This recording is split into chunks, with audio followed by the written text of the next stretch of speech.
This Cap Times podcast is brought to you by Exact Sciences Corporation, the makers of Cologuard. Learn more at exactsciences.com.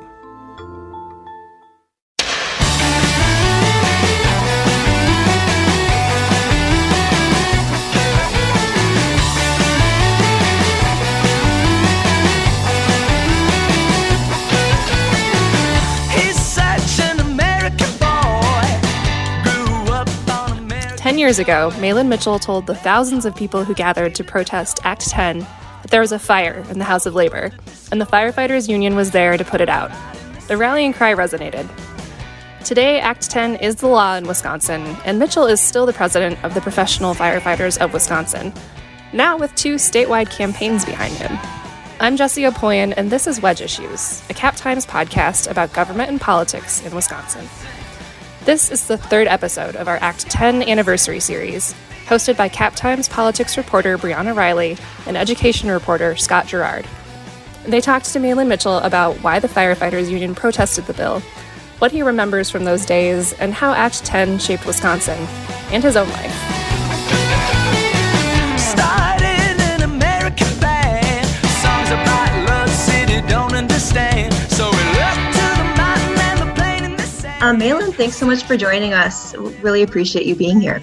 Before we get into specific questions about your involvement in the protests, I'm hoping that you can help set the scene for us heading into the early part of 2011. You were 33, had recently been chosen to lead the State Firefighters Union. What had you thought your tenure would look like? And how did that change with the introduction of the bill that we now know as Act 10? Well, internally, so our state association of professional firefighters of Wisconsin, which I became president of, we're about 4,000 members. We're in about 71 counties stretched out across Wisconsin, and we have about 62 locals that I represented or was done with the task of representing at the time. So I thought it was just my first couple of weeks before Act 10 came out.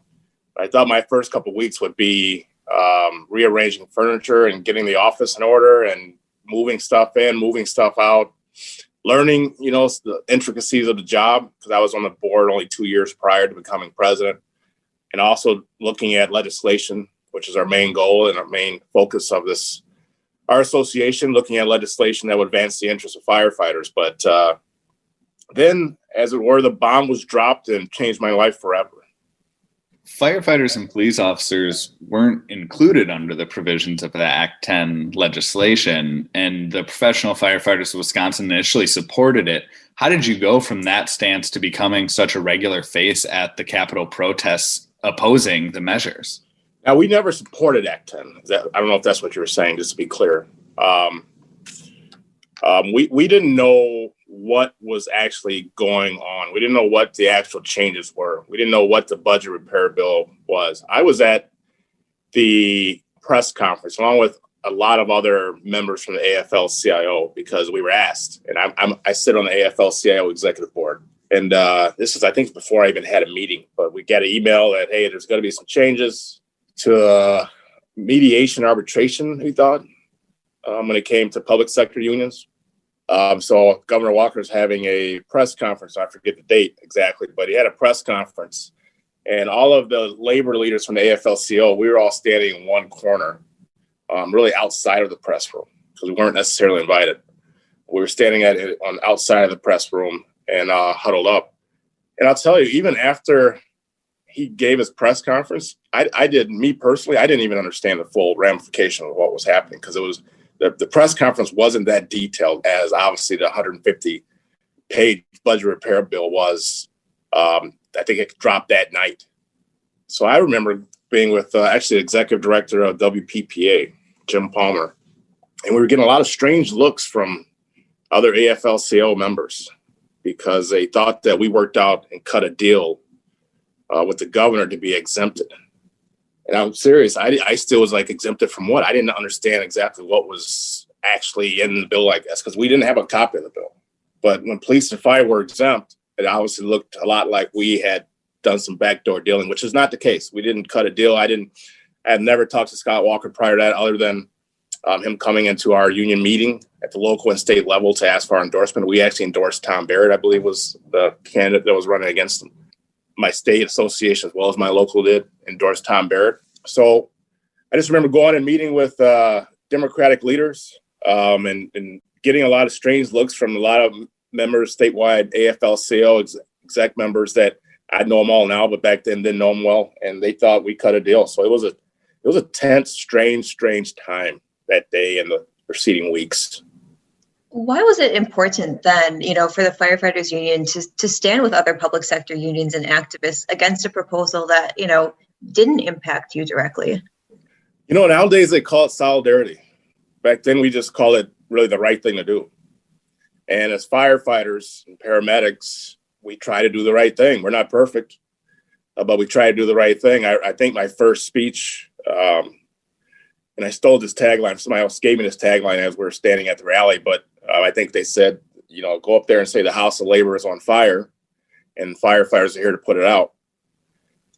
So it's important because that's what being a union and unionism is about. It's standing up for others. It's standing together. It's standing as one. And our voices are stronger together. Our power is more defined and broader if we are together as a unit. And even though we weren't affected, we knew eventually that it would come down and affect us. And that eventually, an injury to one is an injury to all, from Martin Luther King quote, of course, that comes to mind. But it was about doing the right thing. And, when it comes to labor, that's what labor is all about, is standing together and being united. Even when something doesn't affect you, you stand up for your other brothers and sisters in the fight. So that's what we were doing. And we continue to do now to this day. For a lot of people here in Wisconsin, those protests were sort of their first foray into demonstrating, and for some even just politics in general. Was that the case for you? Hell yes. I was not ever thinking about running for any political office. When I became state president, I knew I was going to get more involved politically just by way of trying to get legislation passed that would benefit our members and firefighters all across the state. And I knew I would get more involved in, looking and endorsing certain candidates, as well as trying to raise money and dollars for our PAC to give to candidates. But I never thought that I would get that political and be thrust and thrown into something that big and something that was that political and so fast, right? It seemed like it didn't, but it seemed like it happened overnight. And then once the recall came, and I'm sure we'll talk about that a little later, but the recall and everything else that happened in the next year, I think 2012. No, I never thought I'd be running for office for anything other than office for being state president, which we have to run here, but we're elected by our members and delegates at our state convention. How did it feel to navigate sort of that entry into this being at such a big moment? You know what? There was really no time to think. Everyone thinks like what we had with the rallies, that everything was like planned for us. Even if you go back and look at some of the pictures, our flags are not on flag poles, a true traditional flag pole you would carry. Our flags are actually on what we use, a tool called a pike pole, something we would use after the fire is over to pull down ceiling or do what's called overhaul. We just zip tied flags to the pike pole. And the reason that happened is because we decided to together, and I had to talk to leaders across the state from the firefighters, said, hey, should we be at the rallies? We're not involved, but should we be at the rallies? Like, yeah, we should probably be at the rallies. Okay. And I had a guy call and say, well, if we're going to go to rallies, should we have a bagpipe? Like, yeah, we should have a bagpipe. Okay, let's bring that. Like, if we bring a bagpipe, should we bring a drum then? Like, well, if we're going to bring a bagpipe, you got to have a drum to march to. So yeah, we should bring a drum too. Well, if we're going to bring a bagpipe, and we're going to be there and we're going to have a drum, we got to have flags lead us, right? Well, yeah, let's bring a couple flags. I mean, that's how the original, for us, rally started. And the other thing is we weren't planning to walk in the Capitol, a little bit later than everybody else. We were just a little bit later because we actually were waiting for buses to come from the Coliseum Bar and Grill to meet us at Station 1. And they were running a little bit behind. So all this stuff was not well thought out and planned because it happened so fast. And, the rallies get more organized and speakers more organized and everything else. But the original rallies, the first couple, And we weren't at the very first one. I think it was the TAAs that started some of the rallies, I believe. But when we came to the rally, the bigger ones, we were just doing what we thought was right. And it was chaos. And it was wild chaos. And us walking through the Capitol, I'll never forget walking through the Capitol and being able to lead the charge just by way of my position, but it was really every firefighter was there. We had 60 to 100 firefighters there in those first couple of protests. And that was just amazing to see the outpouring support from our members across the state. And again, I was a brand new president.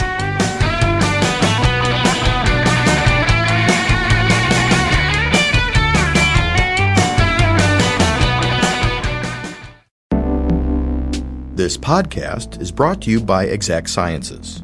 Join the Madison-based team working to lead earlier cancer detection. Visit exactsciences.com to view the company's hundreds of open jobs. What other big moments or memories stick out to you from those weeks and weeks of protests? I remember when the Senate left town. The Senate Democrats and Senate 14. I believe they were affectionately named, but I remember when they left town.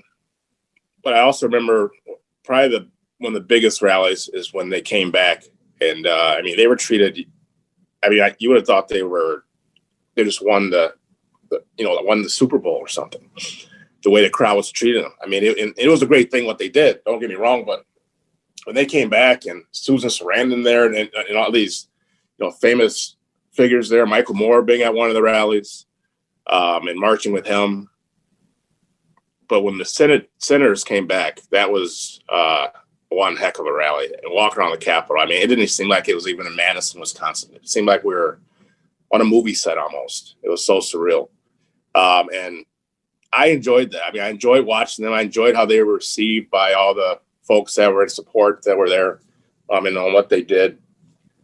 I got to talk to some of the senators when they were gone. And they were holding up pretty good. Some better than others, but that was just surreal as well. And having some of those superstars come, I remember Susan Sarandon. I think it was Susan Sarandon being at the protest, and just looking over. I'm like, wow, there's a superstar here for a union protest in an anti-labor legislation protest. It's just some of it was unbelievable. And then watching it on TV that night. So you would go protest and rally, then you would see it on MSNBC or CNN.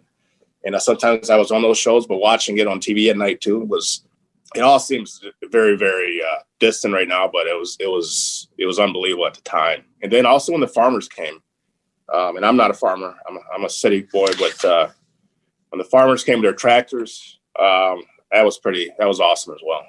Lots of moments to recall there. Yeah.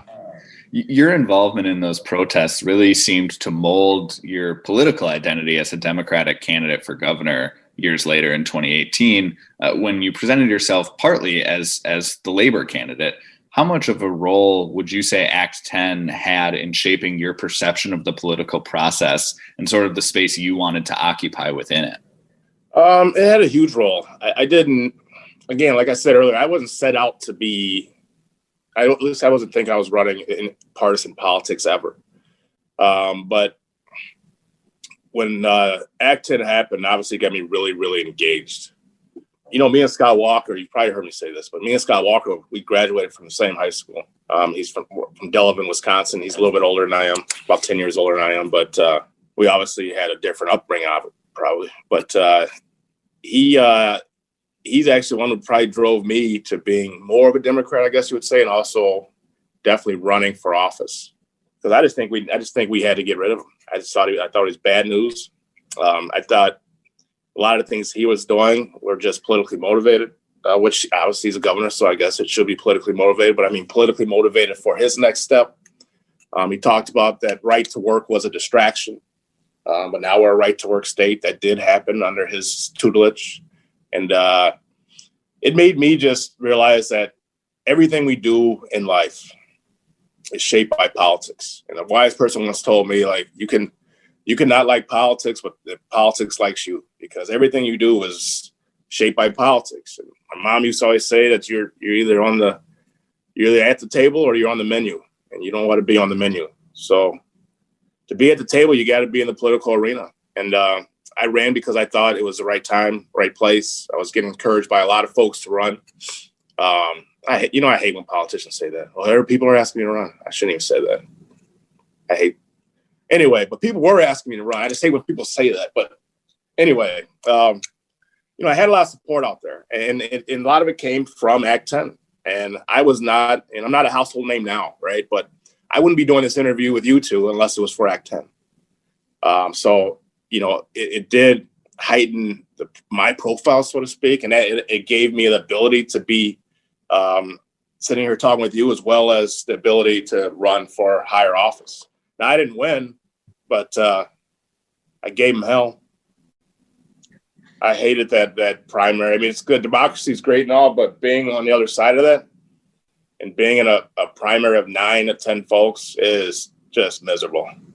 Because we're all, for the most part, we all agree. And I know that's not what we came to talk about, but we all agree with what everyone's saying. So it's hard to distinguish yourself from another, progressive or someone that's, okay, we all don't like Walker. Well, okay, no crap, no kidding. We all want labor rights. Okay, yeah.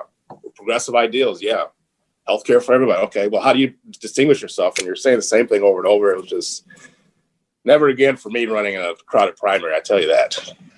I don't blame you. That just having witnessed so many of these crowded primaries taking place in these 4 open Madison seats, the 2 state Senate and 2 state assembly ones over the summer, just crazy, just crazy. Yeah. But I want to bring it back a little bit to Act 10 and sort of how it shaped both the legislation itself and the rhetoric surrounding it contributed to the current political landscape that we're now witnessing in Wisconsin. How do you think Act 10 played a role in shaping that? Well, the political landscape, I think divide and conquer works in politics. And the divide was put in place by Governor Walker saying that, we have this $3.5 billion structural deficit, I believe was this number.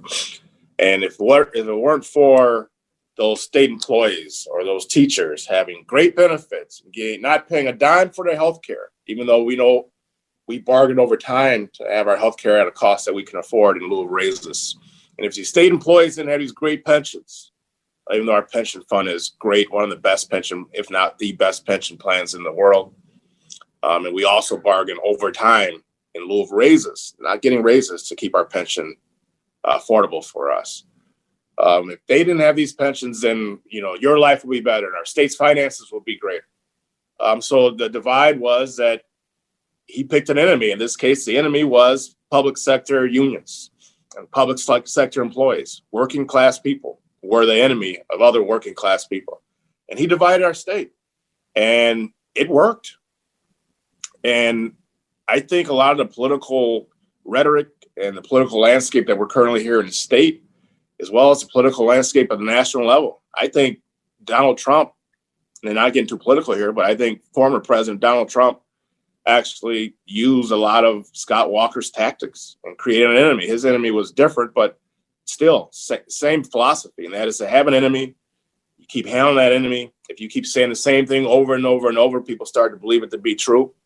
And that's how you can divide people. And unfortunately, it divides people. It also turns people off from the political arena, and they just want to turn the noise off, period.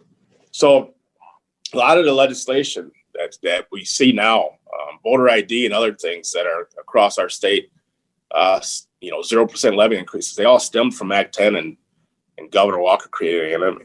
So the current political landscape we're in now is a lot of that. I mean, Act 10 had a lot to do with everything that we're seeing now for the most part. On the other side of things, given you were a Democratic candidate for statewide office, how much do you think Act 10 has shaped the Wisconsin Democratic Party? Oh, that's a good question.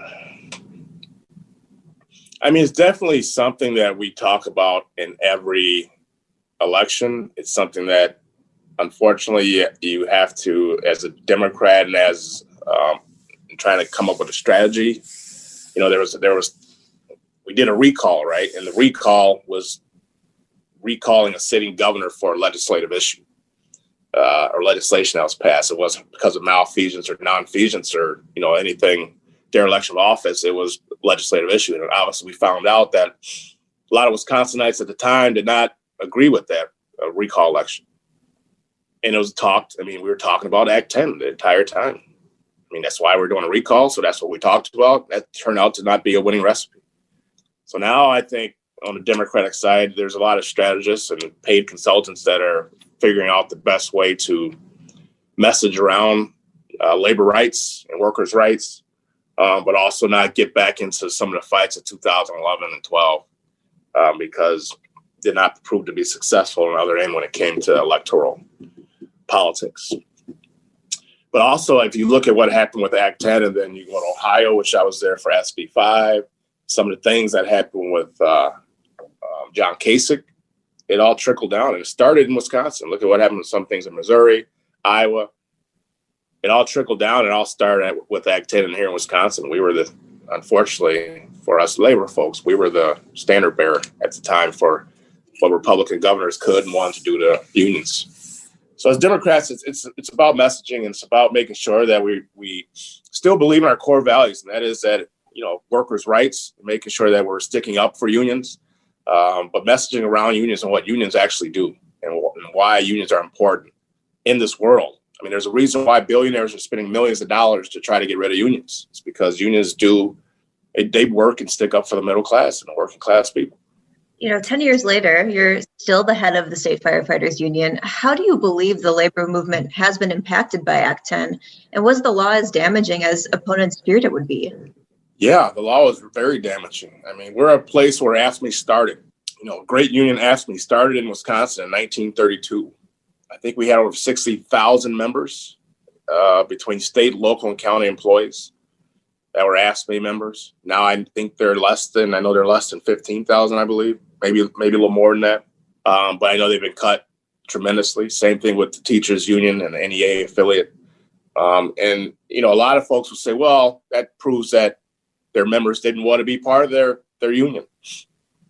But it's not true. It's because what Act 10 did, it didn't just make minor changes.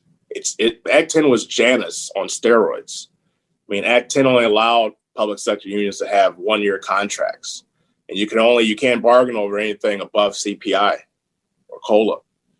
You have to be recognized by the state. You have to be recertified every year. You have to have 50 plus 1% of your entire membership, not the membership at the meeting, but the entire membership to sign on every year. And there are no mediation or arbitration provisions. It's took away the ability for unions to do actually their work and actually cover their members. So that's why you're seeing a decline in membership. But one day it'll change. Politics is cyclical. I think it definitely affected unions, and it was all about politics, in my opinion. It was not about what was right or what was wrong. It was about Scott Walker wanting to cripple his political enemies or adversaries. And it's unfortunate because unions do so much more than politics. Politics is a very minute part of it, what unions actually provide for their members back at home. But we'll get through it. We're strong. Our union actually, firefighters and police officers, when it came to Act 10 was there, but Act 32, the big budget that came later that year, actually took away the ability for us to bargain over healthcare, what's called plan and design, which is actually co-pays and deductibles. So we did lose some labor protections and labor rights as firefighters and police officers. So we were impacted as well. It just was Act 32, not Act 10. And a lot of us think it's because we did stand up for our brothers and sisters in labor, but that's what we do. And we would do it all over again. Mahlon, thank you so much for taking the time to relive this, 10 years later. I really appreciate it. Oh, my pleasure. Thanks for having me. Glad we could get it set up. Great to talk with you. You too. It brings back some memories. Wow. Flashbacks I'm having right now. Come home to me. Oh, Wisconsin. Oh, Wisconsin. Oh, Wisconsin. Thank you for listening to Wedge Issues. Our theme music is Oh Wisconsin by Loxley. Watch for the rest of our Act 10 series coming out over the next few weeks. This series was reported by Briana Reilly and Scott Girard and produced by me, Jessie Opoien. To read more Act 10 coverage or to get in touch with us, go to madison.com.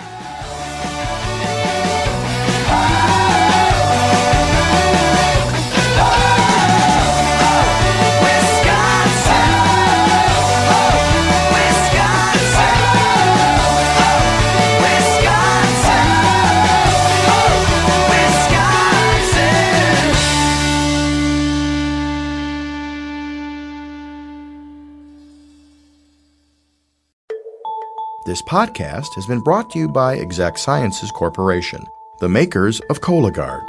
Once again, be sure to learn more at exactsciences.com.